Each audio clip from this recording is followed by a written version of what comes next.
এই পৃথিবীতে অনেক মানুষ আছে যারা খাবার নষ্ট করে, অযথা টাকা খরচ করে। কিন্তু কোথাও না কোথাও এমন পরিবারও আছে যারা এক মুঠো ভাতের জন্য চোখের জল ফেলে। তাই কখনো গরিব মানুষের কষ্ট নিয়ে হাসবেন না, কারণ তাদের প্রতিটা কান্নার পিছনে লুকিয়ে থাকে হাজারো না বলা গল্প। আর সেই গল্পগুলো শুনলে পাথরের মনও কেঁদে উঠবে। বর্ষার এক অন্ধকার সন্ধ্যা, আকাশ জুড়ে কালো মেঘ করেছে, টিনের চালের ওপর বৃষ্টি টুপটাপ শব্দ। গ্রামের এক কোণে ভাঙা ছোট্ট কুঁড়ে ঘরে বসেছিল রহিমের পরিবার। সংসারের সদস্য মাত্র ৩ জন, বাবা রহিম, মা জাহানারা আর তাদের ৭ বছরের ছোট ছেলে রিয়াদ। দারিদ্র্য তাদের ঘরটাকে চিরদিনের জন্য নিজের করে নিয়েছিল। সারাদিন পরিশ্রম করেও ঠিকমতো কাজ পেত না। কখনো দিনমজুরি, কখনো বাজারে মাল টানা, যা পেত তাই করত। কিন্তু কয়েকদিন ধরে বৃষ্টির কারণে কোনো কাজই ছিল না। ঘরে চাল শেষ, টাকা শেষ, এমনকি রান্নার কাঠও শেষ হয়ে গিয়েছিল। সেদিন সকাল থেকে রিয়াদ কিছুই খায়নি। বারবার মায়ের কাছে এসে বলছিল, মা খুব খিদে পেয়েছে। জাহানারা ছেলের মাথায় হাত বুলিয়ে শুধু বলছিল, আর একটু ধৈর্য ধরো বাবা, তোমার বাবা এলে খাবার নিয়ে আসবে। কিন্তু সেই জানতো রহিম আজও খালি হাতেই ফিরবে। সন্ধ্যা ঘনিয়ে এলো, বৃষ্টিতে ভিজে রহিম ঢুকলো ঘরে। তার হাতে কোনো বাজার নেই, ব্যাগ নেই, চোখে মুখে হতাশা। দরজার পাশে চুপচাপ বসে পড়ল সে। জাহানারা স্বামীর মুখের দিকে তাকিয়ে বুঝে গেল সব। কিছু না বলেই চোখের পানি মুছে রান্নাঘরের কোণে গেল। সেখানে ছোট্ট একটা পাত্রে সামান্য ভাত আর একটু আলুর ভাজি ছিল। দুপুরে পাশের বাড়ির এক আন্টি দয়া করে দিয়েছিল।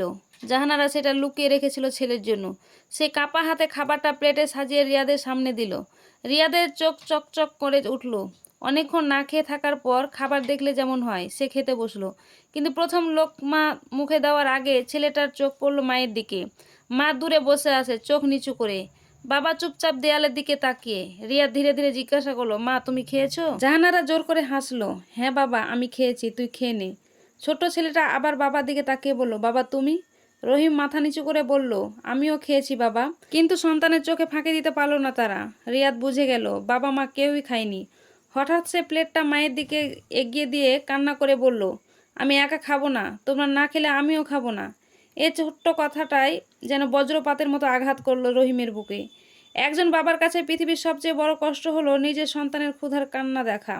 রহিম মুখ ঢেকে কাঁদতে লাগলো। সে বলছিল, আমি ব্যর্থ, আমি নিজের ছেলেকে দুমুঠো খাবারও দিতে পারলাম না।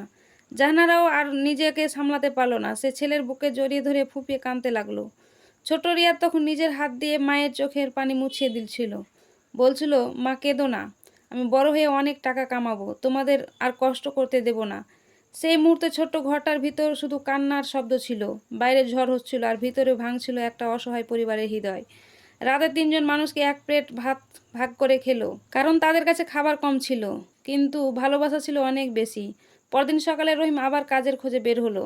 পেটে খাবার নেই, শরীরে শক্তি নেই, তবুও মুখে একটা আশা, আজ কিছু একটা কাজ পাবো। কারণ গরিব মানুষগুলো কখনো স্বপ্ন দেখা বন্ধ করে না। হাজার কষ্টের মাঝেও তারা বেঁচে থাকে শুধু পরিবারের হাসির জন্য।